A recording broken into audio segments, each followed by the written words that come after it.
In case y'all missed it, quite a few figures over the past month or so. Some well-known names you guys are aware of. Courage, Valkyrae, now Dr. Disrespect, all giving their criticisms about the somewhat slow development of YouTube gaming and YouTube streaming, more specifically, compared to Twitch. It's now Doc going on a lengthy rant and a few clips I'll play for all of you guys about his troubles with the platform ever since his permanent ban from the purple platform. He does reference in this rant, of which, first of all, he brings up the lack of community. When it comes time for his audience to go somewhere or an audience to come to him, unless you are directly searching on YouTube, that lack of community and that lack of course layout as well, it's clearly a platform still meant for video, as it should be, but it certainly struggles if you're an everyday streamer. Plemo, thank you for the 10. Yeah. Doc, why don't you play Apex? I mean, listen.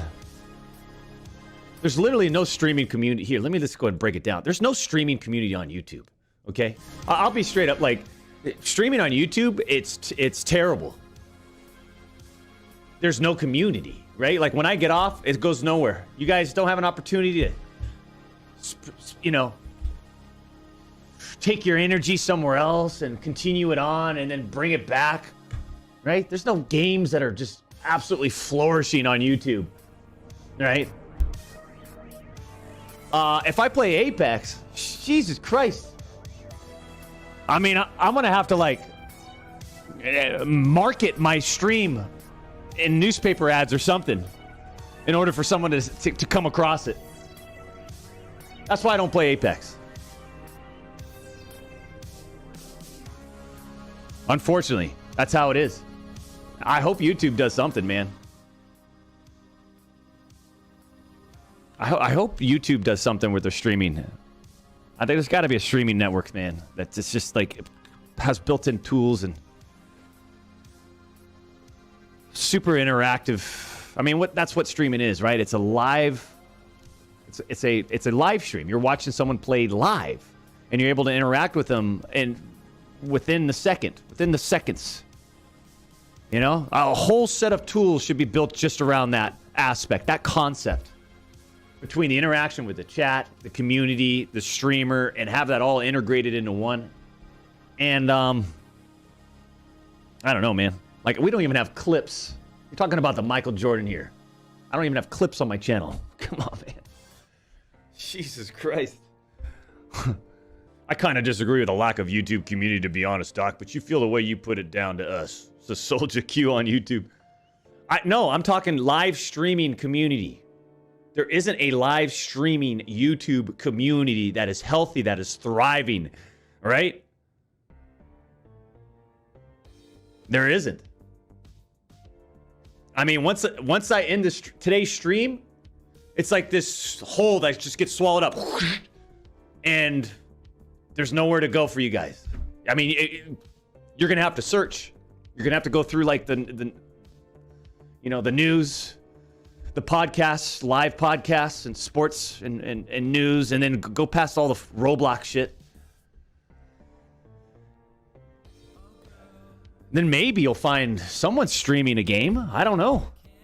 And of course, he also mentions the no clipping feature that's being rolled out, it seems, person by person. Even then, we've seen someone like Courage or Ray comment on this, where the Twitch clips, you know, they are very useful. They're passed all around Reddits and forums all around there, and they do acquire views or accrue views as well. When it comes time for YouTube clips, it's very tough to find exactly where they go. He mentions that. Others have mentioned as well. What he also talks about is the big moments, right? The big events out there, especially when it comes for a game like Fortnite or Minecraft. The big world events, they always do better on YouTube than compared to Twitch. The struggle being for the everyday streamer out there, when there's not constantly giant events, that viewership for YouTube, certainly, you know, what Doc notices on the purple platform, that being Twitch, a lot of streamers out there just out of nowhere having giant numbers. It might not be the same for your everyday YouTube streamer.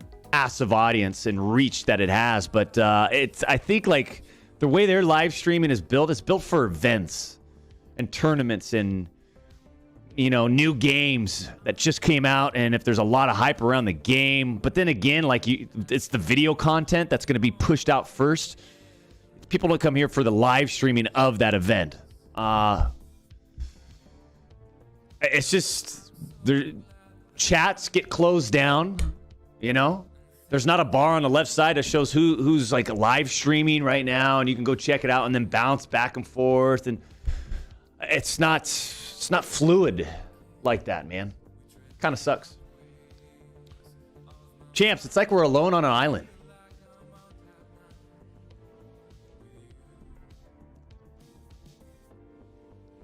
Like, I don't know if you've seen the numbers on the Purple platform, right?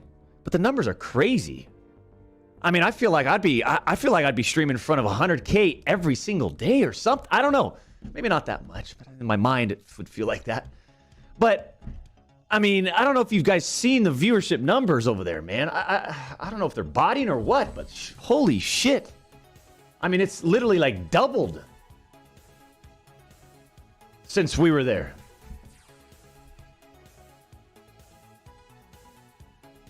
I'd have like 50 million members of the Champions Club. You know, we'd be thriving.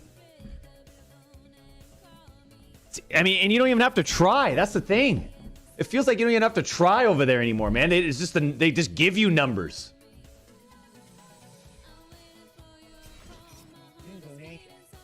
It's insane. Nobody associates YouTube with streaming. I know.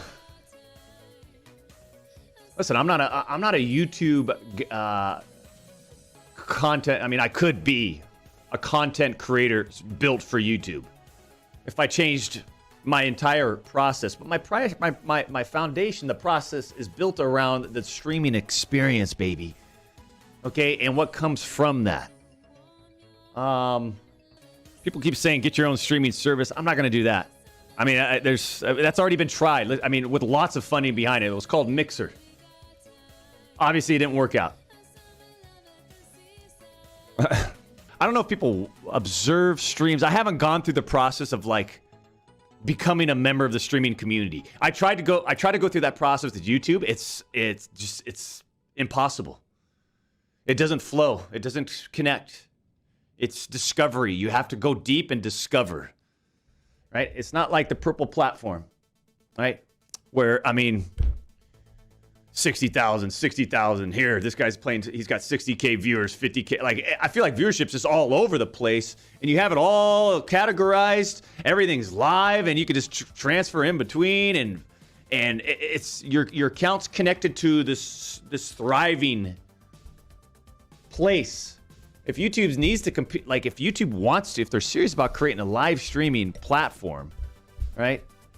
Because right now they claim with the numbers and shit, they're really only built for events. That's where their numbers shine. And then they post all these numbers from the events. It's like, all right. But how about a nice, healthy, thriving, consistent streaming community all the way through?